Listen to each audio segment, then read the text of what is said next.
ngayon sa BGC. Makikita nyo naman po yung soccer field nila. Dito po naglalaro yung mga atleta nating mga kababayan. Ayan po. Gala ko po kayo. Dito po yan. Aso, bawal po kasi magpapasok sa loob eh. Kailangan doon ng permit. So, kailangan dito na sa labas. Dito na tayo. Gala tayo.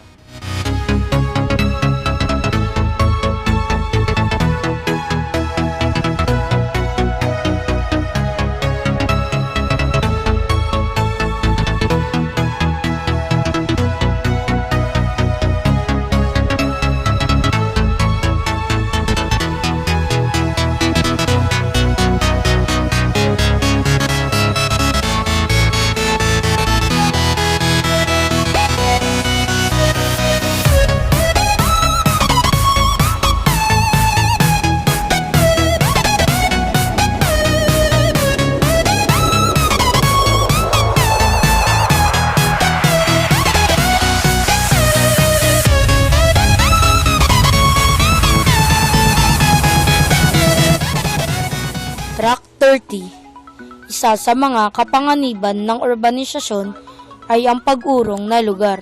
Pagiging kaliwa magagamit para sa bukas. Berdeng mga puwang na kung saan ang isa ay maaring panatilihin ang pagiging hulmado. Magpahinga o gawin ang anumang na hindi mo kayang gawin sa nakakapulikat na konkreto sa kalawakan nito. Sa kasamaang palad, ang ilang mga urban planners at mga developer ay may posibilidad na kalimutan na itong aspeto kapag gumawa sila ng kanilang master plans.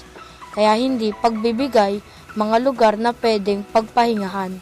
Sa kabutihang palad, hindi naman sa lahat may mapanglaw na senaryo. Hayaan nating pumasok ito ng sipiin. Sa mga magandang halimbawa na matatagpuan sa gitna ng nagdadalas-dalas at kailaliman lumalagong commercial business district ng Bonifacio Global City, matatagpuan sa Taguig. Sa pagitan ng shopping area ng Bonifacio High Street at ang mataas na gusali sa kahabaan ng 32th Street ay isang patch ng berde at open space na espesyal na nakatuon bilang fitness park na tinatawag na Track 30. Sa Track 30 ay nagtatampok ng jogging path, isang loop na umaabot sa 310 metro ang haba na napupunta sa paligid ng parke. At ilang mga puno ay nagsisilbing natural na kulay sa araw nang nagbibigay na sariwang hangin sa mga dayuhan. Bukod sa jogging path, may mga iba pang posibilidad na magagamit sa parke na makakatulong sa iyong mga layunin sa fitness, tulad ng mga poste na kung saan din naglingkod bilang mga plataporma na pwedeng gawing pagsasanay o kahit na umupo o iparada ang iyong bisikleta.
Andiyan na pala kayo.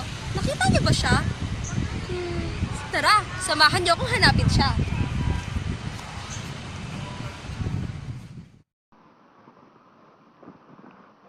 Nakikita natin ang lugar na ito sa Bonifacio Global City.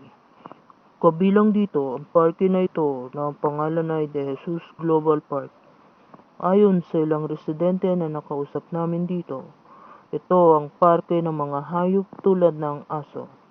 Dito nila pinapasyal ang mga alaga nilang aso.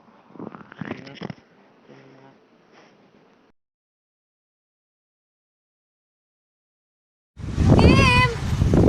Kim, bumaba ka na nga. Hindi na nakakatunga. Ito po, hirap na hanapin. Nahanap mo na ba siya? Ay nako, tara hanapin natin. Libutin naman natin to.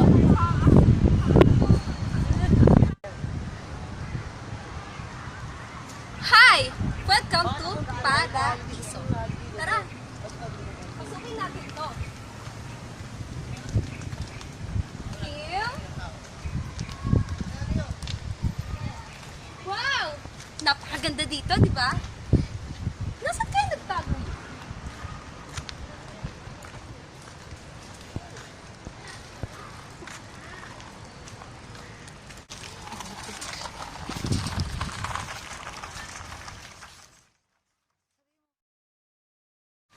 Oops!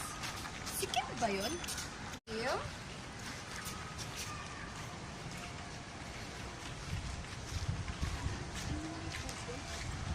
Ano masasabi nyo? Ito nga ba isang paraiso? Kasalikasan. Kasalikasan ay isa sa mga lugar na sa aking opinyon mukhang kakaiba ang vibes.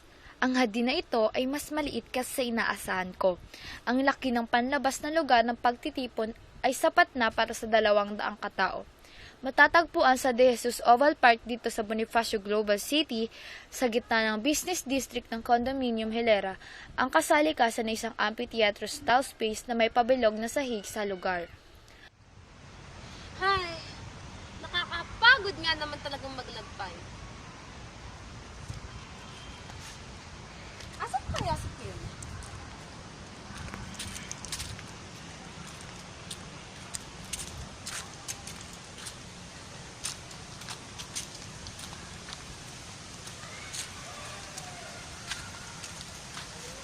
Wow! Oh my gosh! Ito ay isang tunay na paraiso! Paraiso ng pag-ibig.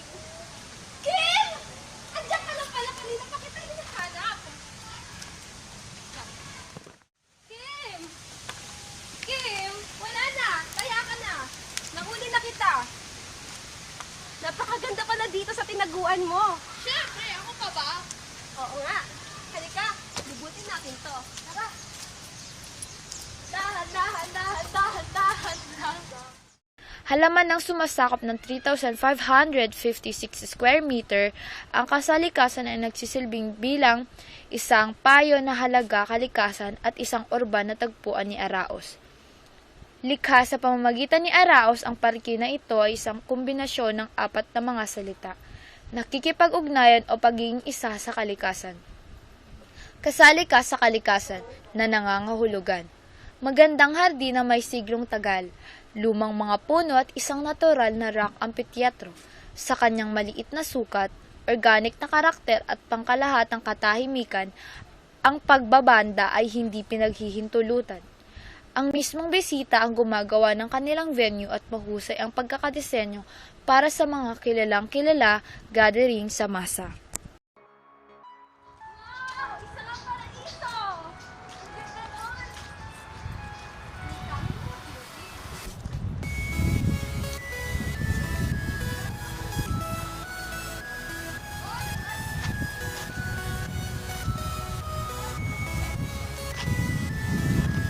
Nasaan ang sabi dito? Maganda ba?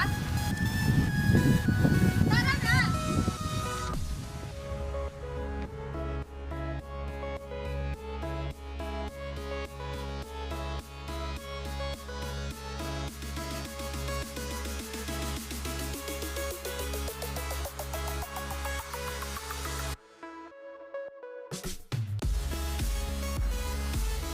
Ang bangka na ito ay aming kwento. It's transparent safe na sinasagisag ng ating dynamism at mala-animated na kaanyuan.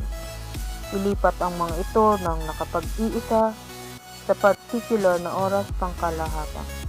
Ang paddles ay nagsilbing counterweight upang lumikha ng pagtigting para makatulong sa luwag ang swaying ng sails.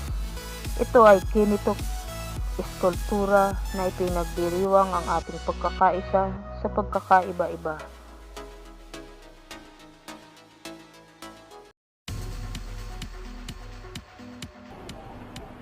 Welcome to Bonifacio High Street. Tara, gagala na naman tayo ng mag-aaladora. Dito, gabi-gabi, nagkakaroon ng theater para sa Christmas Carol.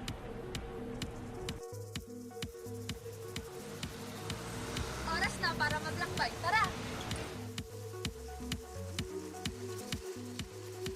Bonifacio High Street. Ang Bonifacio High Street ay isang shopping mall dito sa Bonifacio Global City na matatagpuan lamang malapit sa Serendra, Market Mercado at SM Aura. Ito ay pag-aari ng Ayala Malls, isang real estate subsidiary ng Ayala Land na kung saan na isang kasapi ng Ayala Corporation. Ito ay binuksan noong 2007 at ito ay isa sa mga punong barko, Proyekto Ayala Corporation na nag-aalok ng isang halo-halo na mga high-end retail shops, restaurant, amenities, paglilibang at entertainment. Sa kasalukuyan, ang mall ay may 4 na mga seksyon. Ang una at ikalawang mga bloke ay isang open-air shopping, habang ikatlong bloke ay isang pinaghalong mga open-air at panloob komersyal na mga gusali na nakadub sa bilang ng Bonifacio High Street Central. At ang ika-4 na bloke kung saan ay pinangalan ng Bonifacio High Street South o sa simpleng High Street South kung saan laging mahangin at presko.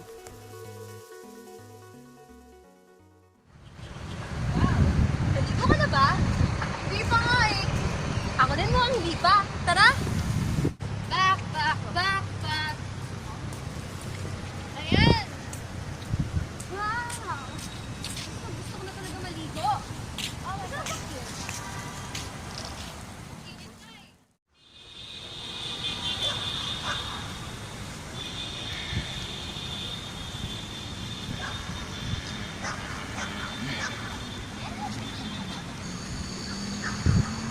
Hoy! Ano ginagawa mo dyan? Wala akong magawa eh. Alam mo naman, mag-isa lang ako. Nakiki forever ka? Oo nga no, tara! Kasaysayan bawat oras. Kamakailan lamang matatagpuan ito mula sa dating lokasyon, West Superblock upang gumawa ng paraan para sa pagbuo ng Shangri-La sa Fort at Philippine Stock Exchange Tower. Ito ay isang sining peraso kinomisyon ng Bonifacio Art Foundation Incorporated o BAFI. Ito ay ginagawa sa pamamagitan ng Juan Sahi de Leon Imaw. Kasaysayan bawat oras, literature, ang bawat time of history, isang 16-meter gawain ng reinforced tanso sheet at latagan ng semento ay isang kwadranteng pang-araw kong edukasyon playground. Napapalibutan ito ng 7 na parang mga manikang papel na kumakatawan sa 7,100 na isla ng Pilipinas. Ito, sundial na kung saan ay isang tumpak na gabay sa oras at ay nagsisilbi bilang isang metapora para sa kasaysayan ng Pilipinas, ang isang tunay na gabay para sa mga kabataan.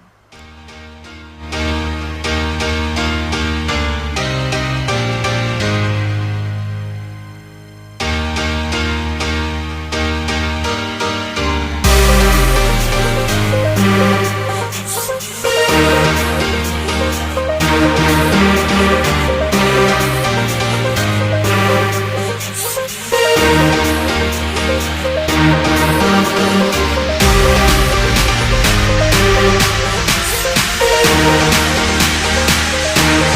be right back.